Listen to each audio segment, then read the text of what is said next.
துதி மனமே, இன்னும் வெத்தலையில் பிறந்தவரை போற்றி துதி மனமே.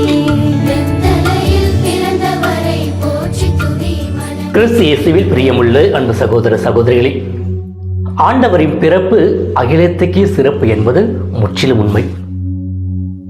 இந்த திருவருகை காலத்திலே குறிப்பாக 2 வாரம் கடந்து 3வது வாரத்தில் நாம் நுழைந்திருக்கின்றோம்.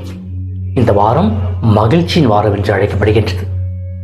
ஆகவேதான் மகிழ்ச்சியின் மெழுகுத்திரையானது ஏற்றப்பட்டிருக்கின்றது.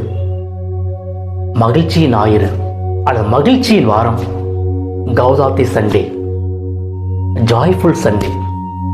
எதற்காக மகிழ்ச்சி ஞாயிறு என்று அழைக்கப்படுகிறது? ஆண்டவர் இயேசுவின் பிறப்பு விழா மிக மிக அருகில் உள்ளது, அண்மையில் உள்ளது, விரைவில் நாம் கொண்டாடி இருக்கின்றோம். ஆகவே ஆண்டவருடைய பிறப்புக்காக நாம் ஒவ்வொருவருமே மகிழ்ச்சியோடு தயாரிக்க வேண்டும், மகிழ்ச்சியோடு காத்திருக்க வேண்டும். இந்த காணொளியிலே நாம் சிந்திக்க இருப்பது ஆண்டவருடைய பிறப்பு நம் ஒவ்வொருவருக்கும் மகிழ்ச்சியை கொடுக்கின்றது என்ற ஒரு சிந்தனையிலே சிந்திக்க இருக்கின்றோம். எழுத்தாளர் பிரையான் ஸ்மித் என்ற ஒருவர் ஆண்டவருடைய பிறப்பிலே நாம் ஒவ்வொருவருமே மகிழ்ச்சி அடைய வேண்டும் என்று அழைப்பு விடுக்கின்றார். அவர் கூறுகின்றார், கடவுளாகிய ஆண்டவர் இயேசுவின் உருவில் மனிதராக பிறக்கப் போகின்றார். அந்த கடவுள் மனிதராக பிறக்கப் போவது எதற்காக என்றால், மனிதர்களாகிய நம்மோடு வாழ, நம்மை போல வாழ. ஆகவே நாம் ஒவ்வொருவரும் மகிழ்ச்சியோடு ஆண்டவருடைய பிறப்புக்காக காத்திருக்க வேண்டும், தயாரிக்க வேண்டும் என்று அழைப்பு விடுக்கின்றார். அன்பிற்குரியவர்களே, ஆண்டவருடைய பிறப்பு நம் ஒவ்வொருவருக்குமே மகிழ்ச்சியை கொடுக்கின்றது. இந்த திருவருகை காலத்தில் குறிப்பாக இந்த ஒரு நாட்களிலே ஆண்டவருடைய பிறப்பு விழாவை விரைவில் கொண்டாட போகிறோம் என்று சொல்லி நாம் பல்வேறு தயாரிப்புகளை செய்து கொண்டிருக்கின்றோம். வீட்டை சுத்தம் செய்வது, அலங்காரம் செய்வது, குடில் அமைப்பது, மேலும் அந்த கேரல்ஸ் என்ற பாடல்கள் வழியாக ஆண்டவருடைய பிறப்பு செய்தியை மகிழ்ச்சியோடு பல குடும்பங்களுக்கு நாம் எடுத்துரைப்பது, குறிப்பாக கிறிஸ்துமஸ் பரிசு குடும்பங்களோடு பகிர்ந்து கொள்வது, நண்பர்களோடு பகிர்ந்து கொள்வது என்று பல தயாரிப்புகளை நாம் செய்து கொண்டிருக்கின்றோம். இதெல்லாம் எதற்காக? ஆண்டவருடைய இயேசுவின் பிறப்பை மகிழ்ச்சியோடு கொண்டாட. ஆண்டவருடைய பிறப்பு உண்மையிலேயே நம் ஒவ்வொருவருக்கும் மகிழ்ச்சியை கொடுக்கின்றதா என்ற ஒரு கேள்வி எழலாம். நிச்சயமாக ஆண்டவருடைய பிறப்பு இந்த உலகில் உள்ள ஒவ்வொருவருக்குமே மகிழ்ச்சியை கொடுக்கின்றது. சாதாரண மகிழ்ச்சி கிடையாது, ஒரு நிலையான மகிழ்ச்சி.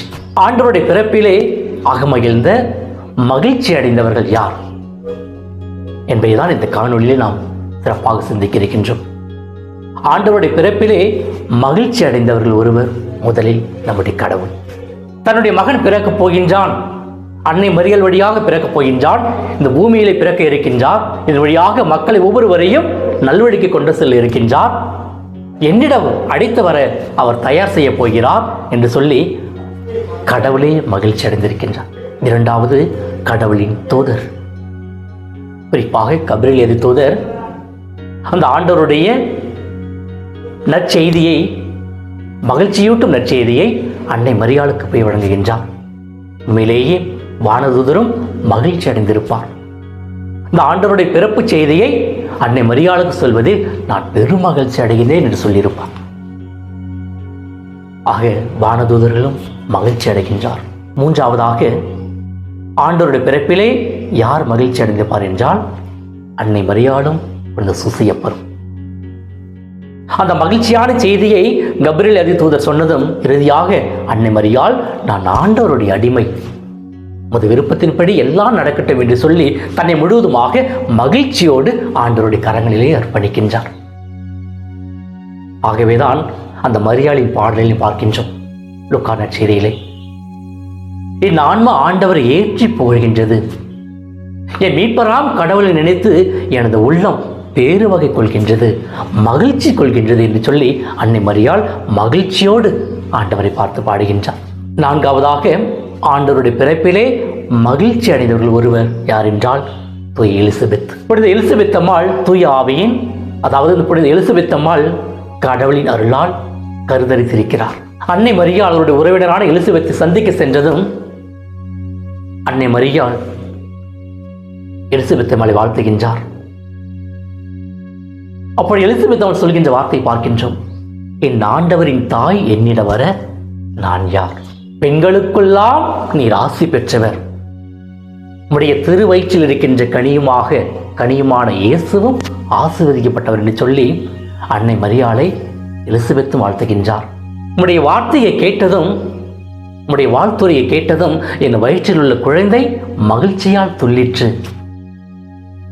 அதாவது ஆண்டவரை சுமந்திருக்கின்ற அன்னை மரியாளுடைய வாழ்த்துறை கேட்டதும் எலிசபெத் அம்மாளுடைய வயிற்றில் இருக்கின்ற குழந்தை மகிழ்ச்சியால் துள்ளுகிறதாம். ஆண்டவர் இயேசுவை அன்னை மரியாள் சுமந்து வந்ததாம். ஆக தூய எலிசபெத் அம்மாளும் ஆண்டவருடைய பிறப்பிலே மகிழ்ச்சி அடைகின்றார். ஐந்தாவதாக ஆண்டவருடைய பிறப்பிலே மகிழ்ச்சி அடைந்தவர்கள் யார் என்று சொன்னால் இடையர்கள். இந்த இடையர்கள் தங்களுடைய ஆடுகளை கண்காணித்துக் கொண்டிருக்கின்றார்கள். இந்த ஒரு தருணத்திலே கடவுளின் தூதர் அவர்களுக்கு அந்த மகிழ்ச்சியான நற்செய்தியை அறிவிக்கின்றார். அஞ்சாதீர்கள், இதோ எல்லா மக்களுக்கும் மகிழ்ச்சியூட்டும் நற்செய்தியை நான் உங்களுக்கு அறிவிக்கின்றேன். உங்களுக்காக தாவீதின் ஊரிலே மீட்பர் பிறந்திருக்கின்றார் என்று சொல்லி அந்த மகிழ்ச்சியான செய்தியை அந்த இடையர்களுக்கு கூறுகின்றார். இடையர்களும் மகிழ்ச்சி அடைகின்றார்கள்.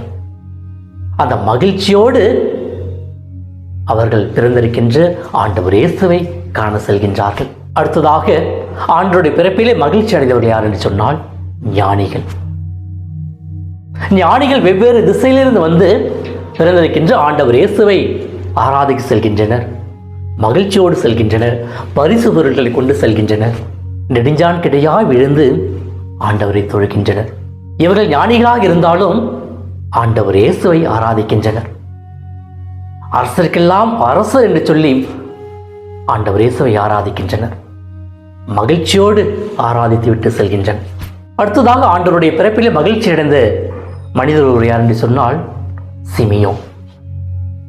இந்த இறைவாக்கு உரைத்த சிமியோன் எருசலேம் ஆலயத்திலே ஆண்டவர் இயேசுவை, குழந்தை இயேசுவை கொண்டு வருகின்றார்கள். அதை தன்னுடைய கரங்களில் ஏந்திய உடனே அவருக்கு அளவில்லாத மகிழ்ச்சி. இந்த நாளுக்காகத்தான் காத்திருந்தது போன்ற ஒரு உணர்வு. சிமியோனும் மகிழ்ச்சி அடைகின்றார்.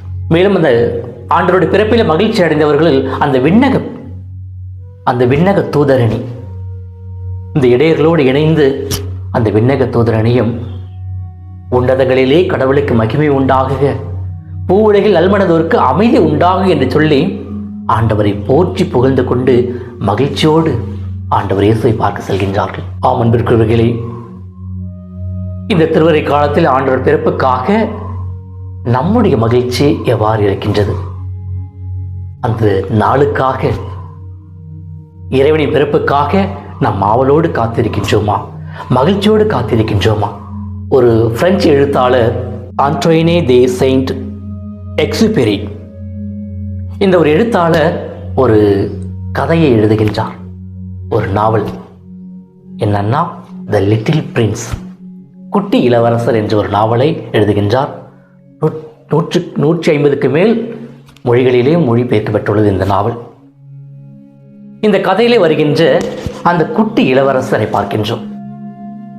அதாவது இந்த குட்டி இளவரசர் என்ன செய்கிறார்னா, வேறு கிரகத்திலிருந்து பூமிக்கு வருகின்றார். ஆக பூமிக்கு வந்து பல மனிதர்களை சந்திக்கின்றார், பல விலங்குகளை சந்திக்கின்றார். மனிதர்களோடு நல்ல ஒரு நட்பு கிடைக்கிறது. ஒரு முறை நரியை சந்திக்கின்றார். அந்த நரியை சந்தித்து நரியோடு பேசுகின்றார். அந்த நரியோடு நல்ல ஒரு நட்பு அவருக்கு ஏற்படுகின்றது. அந்த நரியும் மகிழ்ச்சி அடைகின்றது. குட்டி இளவரசர் இங்கே வந்திருக்கிறாரே, என்னை சந்திச்சிருக்காரு என்று சொல்லி இந்த நரியும் மகிழ்ச்சி அடைகின்றது. அப்புறம் அந்த குட்டி இளவரசர் சொன்னாராம், சரி நரி ஐயாரே, நான் போயிட்டு நாளைக்கு வரேன். அடுத்த நாள் அந்த குட்டி இளவரசர் மீண்டுமாக நரியை சந்திக்க வருகின்றார்.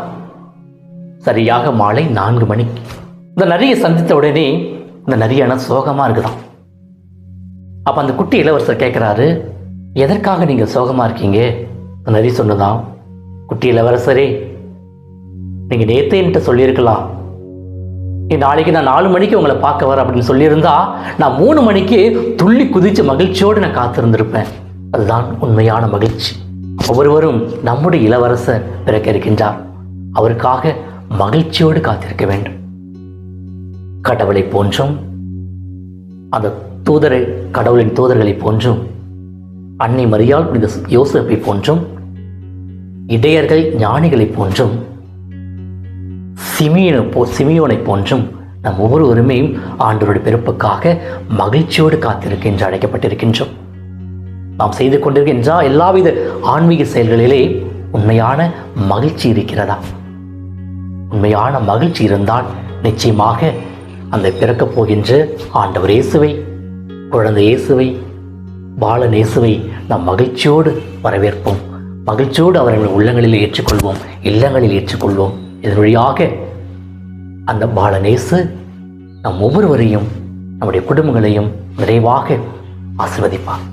ஆகவே தொடங்க இருக்கின்ற ஆகவே ஆண்டவருடைய பிறப்பு அண்மையில் உள்ளதால் நம்முடைய ஆன்மீக செயல்கள் மத்தியிலே நாம் செய்து கொண்டிருக்கிற எல்லாவித தயாரிப்புகளின் மத்தியிலே நாம் செய்து கொண்டிருக்கின்ற எல்லாவித தயாரிப்புகளின் மத்தியிலே ஆண்டவர் இயேசுவின் பிறப்புக்காக, நமக்காக பிறக்கப் போகின்ற, நம்மை மீட்க இருக்கின்ற அந்த குழந்தை இயேசுவுக்காக நாம் ஒவ்வொருவருமே மகிழ்ச்சியோடு தயாரிப்போம். இதன் வழியாக மகிழ்ச்சியாக இந்த ஆண்டவர் இயேசுவை ஆராதிப்போம். இதன் வழியாக பாலன் இயேசு நம் ஒவ்வொருவரையும் நிறைவாக ஆசீர்வதிப்பார். அன்பார்ந்தவர்களே, ஷுவன் ஸ்டார் தந்தையர்கள் கடந்த 2006 ஆண்டு முதல் திருநெல்வேலி அம்பை மெயின் ரோடு பிராஞ்சேரி என்ற இடத்தில் சன்ரைஸ் குழந்தைகள் கிராமம் என்ற அமைப்பை நடத்திட்டு வருகிறார். தாய், தந்தை மற்றும் உறவுகளை இழந்தும் சமுதாயத்தில் கைவிடப்பட்ட நிலையில் இருக்கும் குழந்தைகளின் வாழ்வில் புது வாழ்வையும் புது வசந்தத்தையும் கொண்டு வர இந்த தந்தையர்கள் உழைத்து பல்வேறு குழந்தைகளுடைய வாழ்வில் புதிய ஒளியை ஏற்றிருக்கிறாங்க. இந்த கிறிஸ்துமஸ் நேரத்தில் நீங்களும் இந்த குழந்தைகளின் முகத்திலும் உள்ளத்திலும் மகிழ்ச்சியை கொண்டு வரலாம். நீங்கள் செய்யும் சிறிய பண உதவி இவர்களுக்கு பேராதரவாக அமையும்.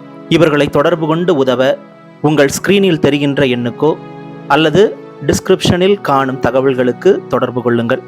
கிறிஸ்துமஸ் மகிழ்ச்சியை பகிர்ந்து கொள்ளுங்கள்.